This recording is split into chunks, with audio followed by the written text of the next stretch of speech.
우리가 아직 죄인 되었을 때에 그리스도께서 우리를 위하여 죽으심으로 하나님께서 우리에 대한 자기의 사랑을 확증하셨느니라.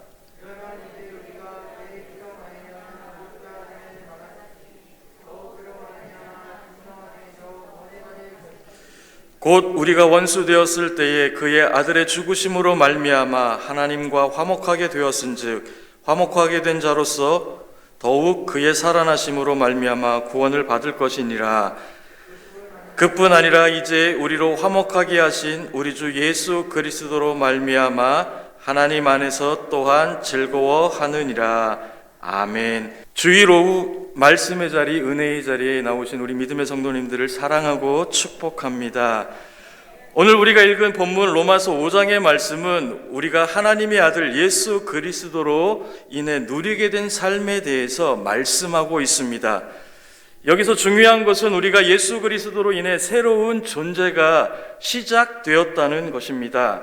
심리학자인 에릭 프롬은 소유냐 존재냐라는 책에서 인간의 행복이 소유에 있는 것이 아니라 존재에 있음을 분명하게 말하고 있습니다.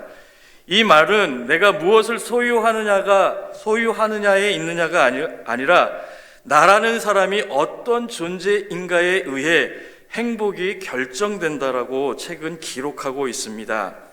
창세기 12장 2절 후반부 말씀에는 하나님이 아브라함을 부르시면서 아브라함에게 너는 복이 될지라 라고 말씀하셨습니다.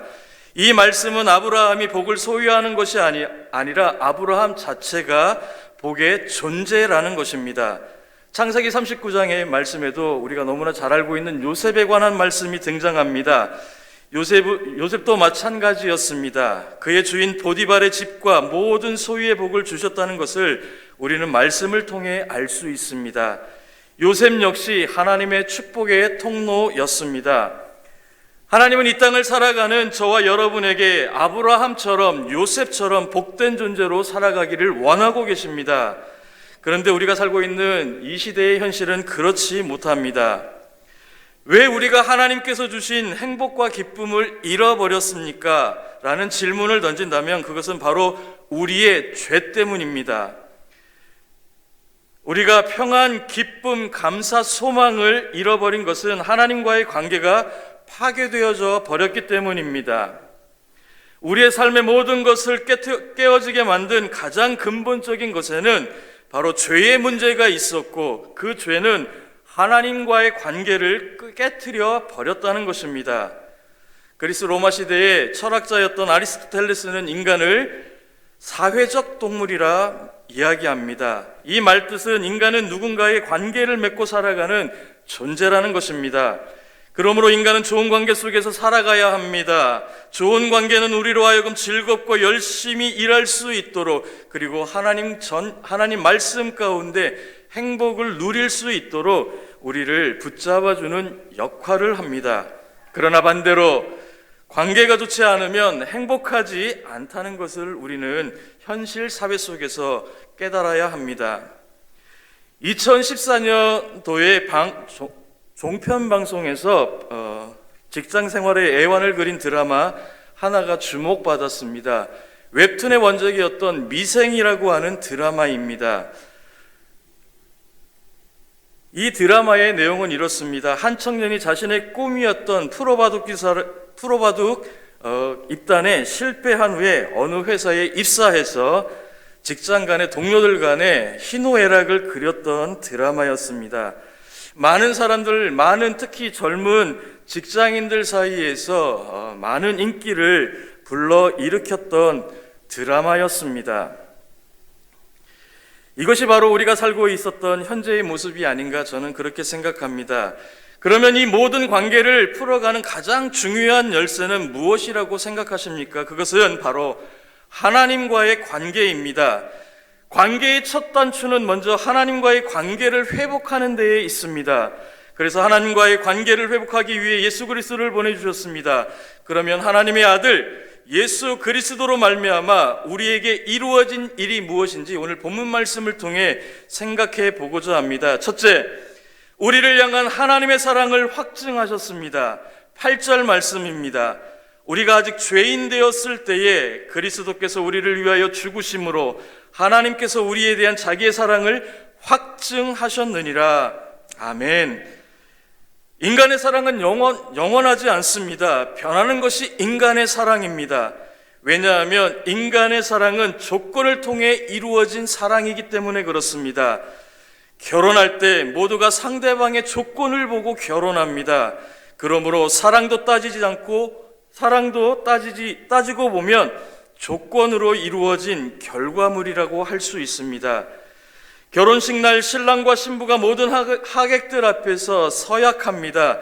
신랑은 신부를 그대의 아내로 맞이하여 괴로울 때나 즐거울 때나 기쁠 때나 병들 때나 사랑하기로 서약하십니까? 라고 하면 신랑은 당당하게 네! 라고 대답합니다.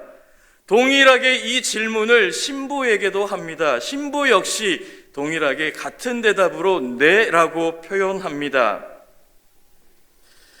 그렇게 일평생 변함없이 사랑하겠다고 결혼식장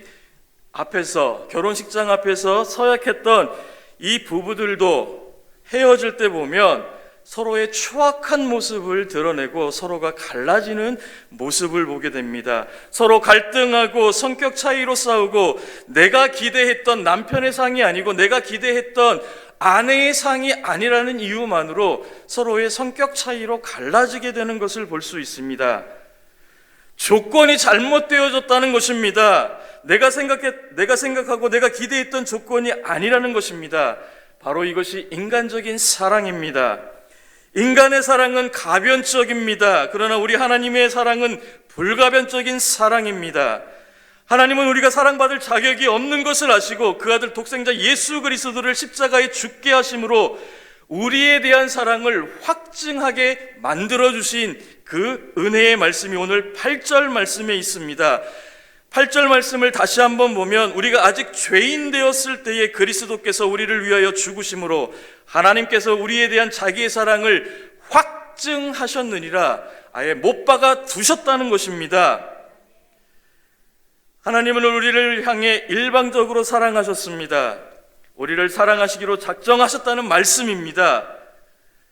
사랑하는 성도 여러분, 짝사랑해 보셨습니까? 일편단심 한 사람만 보고 끝까지 달려가는 그 짝사랑을 해보신 적 있습니까? 하나님께서는 우리를 향한 짝사랑, 일방적인 사랑을 보여주셨습니다. 하나님은 왜 일방적으로 우리를 사랑하셔야만 했을까요?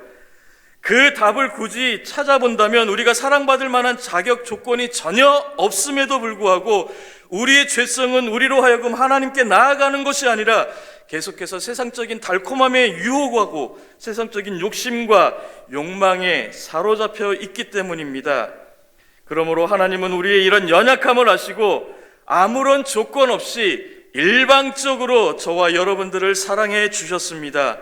하나님은 우리를 대신해서 그의 아들 독생자 예수 그리스도를 십자가에 죽게 하심으로 우리를 향한 사랑을 확실하게 증명해 주셨다는 것입니다. 요한일서 4장 10절 말씀에는 사랑은 여기 있나니 우리가 하나님을 사랑한 것이 아니요 하나님이 우리를 사랑하사 우리 죄를 속하기 위하여 화목제물로 그 아들을 보내셨습니다. 아멘.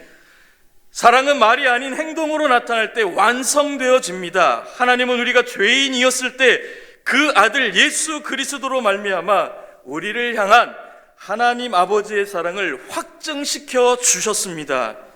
저와 여러분은 이 사실을 분명히 기억하고 우리가 하나님의 사랑을 받은 하나님의 자녀답게 백성답게 날마다 감사하며 살아가시기를 주님의 이름으로 간절히 부탁드립니다. 둘째로는 예수 그리스도로 말미암아 우리가 의롭게 되었다는 것입니다. 9절 말씀입니다. 그러면 이제 우리가 그의 피로 말미암아 의롭다 하심을 받았으니 더욱 그로 말미암아 진노하심에서 구원을 받을 것이니 아멘. 여기서 의롭게 되었다라는 말은 법정에서 사용되어지는 법정 용어입니다. 법정에서 검사가 피고의 죄를 열거하면서 몰아세우기 시작합니다. 그때 변호사는 피고의 무죄를 항변하기 위해 죽을 힘을 다해 변호하기 시작합니다.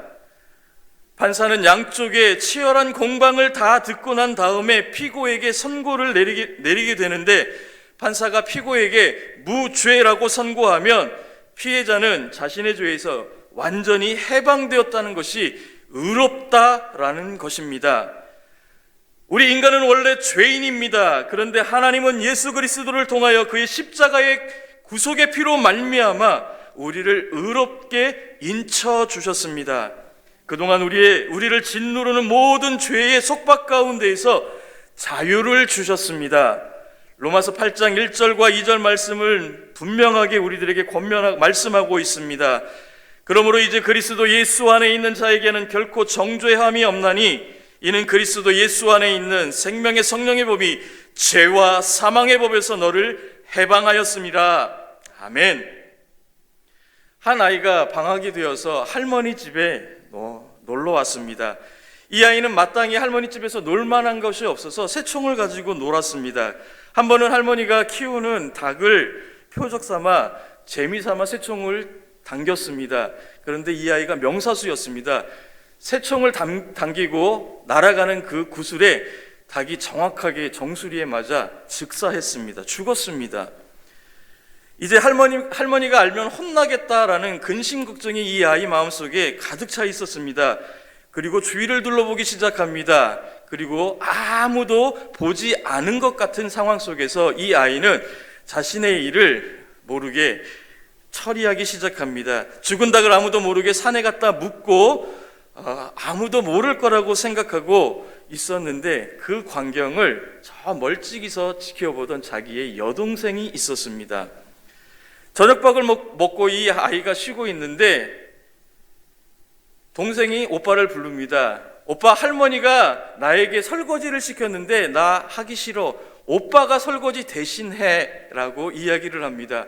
그러자 오빠가 퉁명스럽게 그 설거지 내가 왜 하는데 할머니가 너에게 시켰잖아 라고 이야기했을 때 바로 되받아칩니다.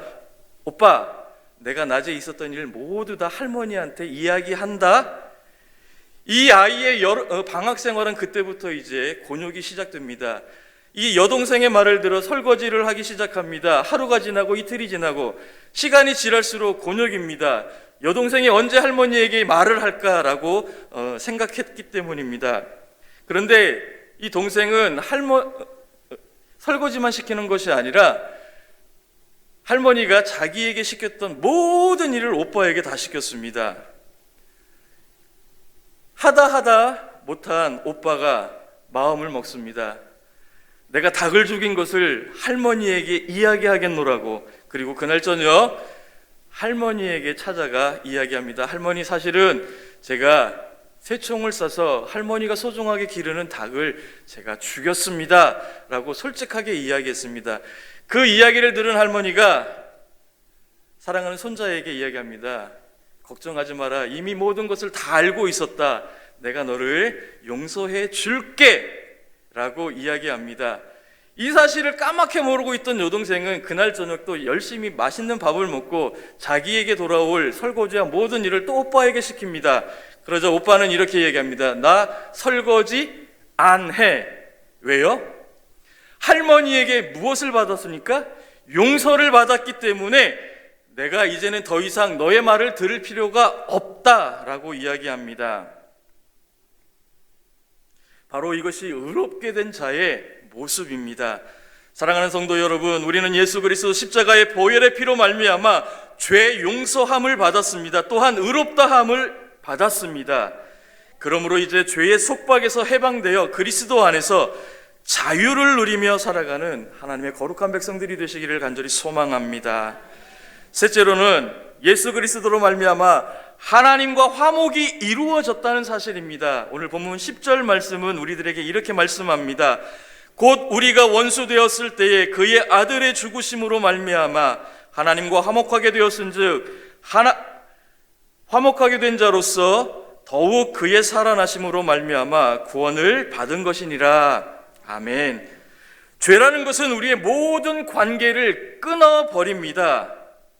최초의 인간이었던 아담이 범죄하고 나서 제일 먼저 보인 행동이 하나님을 피해 숨는 것이었습니다. 하나님과의 화목이 깨어졌다는 것입니다. 하나님과의 관계가 깨어졌다는 것입니다. 이뿐만이 아니라 그는 하와에게 자신의 책임을 전가시킴으로 사람과의 관계까지 깨어지게 하는 그런 일을 하고 말았습니다. 죄는 모든 관계를 파괴시키는 무서운 힘을 갖고 있습니다. 우리가 하나님과 깨어진 관계가 회복되어지지 않으면 참된 평안을 누릴 수 없고 참된 만족감을 누릴 수 없습니다. 하나님과의 관계가 회복되어질 때 우리에게, 우리의 가정에게, 우리의 자녀들 가운데, 우리의 직장과 사업장 가운데에 참된 평안과 하나님께서 주시는 그 은혜가 풍성하게 내려질 것입니다. 그러므로 예수 그리스도께서 십자가를 통해서 깨어진 우리와 하나님 아버지와의 관계를 바르게 회복하기 위해 대속물로 우리를 대신해서 죽으셨다는 것입니다. 이 사실은 우리가 알고 있음에도 불구하고 우리가 우리의 삶이 너무나 고단하고 때로는 힘들어서 그것을 잃어버리고 살아가고 있다는 것입니다. 지금은 돌아가셨지만 CCC라는 한국 대학생 선교회 총재를 지내셨던 김준권 목사님께서 십자가에 대해 이렇게 말씀하셨습니다. 십자가는 예수님이 하나님과 나의 이름을 부르다가 죽은 곳이다. 예수님이 한 손으로 내 손을 붙잡고 다른 한 손으로 하나님의 손을 붙잡고 사랑의 심장이 터진 곳이 바로 십자가이다 라고 말씀하셨던 것을 기억합니다. 에베소서 2장 16절 말씀에는 또 십자가로 이 둘을 한 몸으로 하나님과 화목하게 하려 하심이라 원수된 것을 십자가로 소멸하시고 아멘 말씀하고 있습니다. 우리가 하나님과의 화목이 이루어진 것은 우리의 의로운 행위를 통해서 된 것이 아니라 예수 그리스도께서 십자가에서 저와 여러분들을 위해 피와 땀방울 한 방울까지 다 흘려주심으로 인해 이루어진 사실인 것을 기억하셨으면 좋겠습니다. 그러므로 우리가 예수 그리스도를 믿고 고백하면 그의 공로의 피로 인해 하나님과의 깨어진 관계를 회복한다는 것입니다. 우리가 첫사랑을 회복하는 것이 그만큼 중요하다는 것입니다. 우리가 첫사랑을 언제 받았고 그 첫사랑을 통해 우리가 언제 예수님 앞에 나의 믿음의 신앙을 인격적인 하나님을 고백했는지 다시 한번 점검해 보셨으면 좋겠습니다. 어떤 상황, 어떤 형편에 있든지 우리를 사랑으로 맞이해 주시는 하나님의 은혜에 보좌 앞으로 나아갈 수 있는 저와 여러분들이 되기를 간절히 소망합니다. 마지막으로 예수 그리스도로 말미암아 그로 이루어진 일은 하나님 안에서 즐거워하게 되었다는 사실입니다. 오늘 11절 마지막 절 말씀 우리가 함께 좀 보도록 하겠습니다. 11절 말씀입니다. 다 같이 읽겠습니다. 시작. 그뿐 아니라 이제 우리로 화목하게 하신 우리 주 예수 그리스도로 말미암아 하나님 안에서 또한 즐거워하느니라. 아멘. 세상에는 우리를 힘들게 만들고 우울하게 만드는 일이 비일비재하고 참 많습니다. 가족들 간에도 있고 자녀들 가운데에 있고 직장의 동료들 가운데에 있고 사업장의 만남 속에서도 우리를 우울하게 하거나 우리를 힘들게 하는 일들이 있습니다. 말씀을 보면 세상적인 것으로 마음의 공허함과 허전함을 메울 수 없어서 예수 그리스도를 찾아온 수많은 사람들이 있었습니다. 그들은 세상 모든 사람들이 부러워할 정도의 많은 것을 소유하고 많은 것을 누렸던 사람들이었습니다. 그러나 그들 마음속에는 참된 기쁨과 평안과 행복이 없었습니다. 왠지 모르는 공허함이 그들의 마음속에 자리를 잡고 있었기 때문입니다. 이것이 바로 하나님을 떠난 인간의 모습이고 진실로 하나님의 사랑을 경험하지 못했을 때 나타나는 그러한 반응들이라는 것입니다. 기독교는 기쁨의 종교입니다. 빌립보서 4장 4절 말씀은 분명하게 우리들에게 권면합니다. 주 안에서 항상 기뻐하라. 내가 다시 말하노니 기뻐하라라고 분명하게 말씀해 주고 있습니다. 우리 믿음의 백성들은, 우리 믿음의 성도들은 우리 주 예수 그리스도 안에서 날마다 기뻐하는 삶을 살아가는 하나님의 거룩한 백성들입니다. 우리가 이 믿음을 가지고, 이 소망을 가지고 우리의 삶의 현장 속에서 예수 그리스도의 향기를 드러내야 하는 그러한 일들을 행하여야 한다는 것입니다. 한 집사님이 외국 여행을 하다가 주일이 되어서 예배를 드리기 위해 근처의 교회를 찾았습니다. 그리고 교통경찰에게 묻습니다.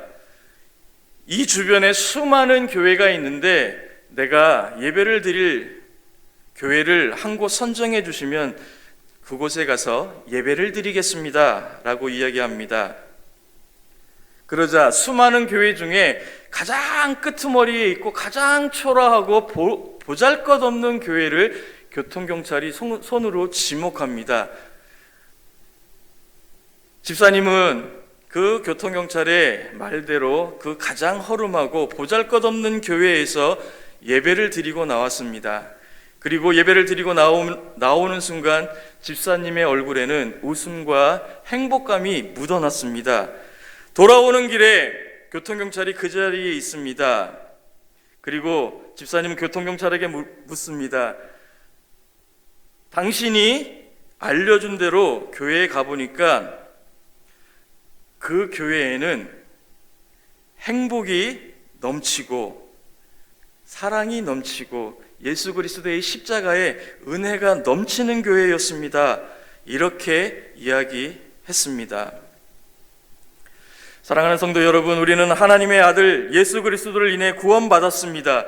그러므로 우리는 예수 그리스도 안에서 기쁨과 즐거움이 넘치는 삶을 매일 매 시간 순간순간마다 살아가야 합니다. 고린도후서 5장 17절 말씀은 우리들에게 이렇게 말씀합니다. 그런즉 누구든지 그리스도 안에 있으면 새로운 피조물이라, 보라 이전 것은 지나갔으니 새 것이 되었도다 라고 말씀하고 있습니다. 우리는 하나님의 아들 예수 그리스도의 십자가의 사랑으로 말미암아 옛사람, 구습의 사람을 벗어버리고 모두 하나님의 영적인 새 사람으로 우리가 거듭났습니다. 예수 그리스도 그로 말미암아 십자가의 사랑을 통해 하나님의 자녀가 되는 놀라운 특권을 얻었음에도 불구하고 우리가 그 특권을 세상 많은 사람들에게 선포하지 못하고 살아가는 우리의 연약함을 발견하게 됩니다. 하나님은 예수 그리스도로 말미암아 우리를 위해 놀라운 일들을 지금도 계획하시고 이루고자 하십니다. 그런데 하나님과의 관계가 꼬였기 때문에 모든 삶의 문제가 거기서부터 시작되었다면 하나님과의 바른 관계를 회복하고 하나님 앞으로 나와 죄로 인해 하나님과의 관계가 깨어졌던 것을 예수 그리스도의 십자가의 사랑으로 다시 한번 회복하는 저와 여러분들이 되기를 소망합니다. 하나님은 날마다 우리들을 위해 가장 좋은 것을 준비해 주십니다.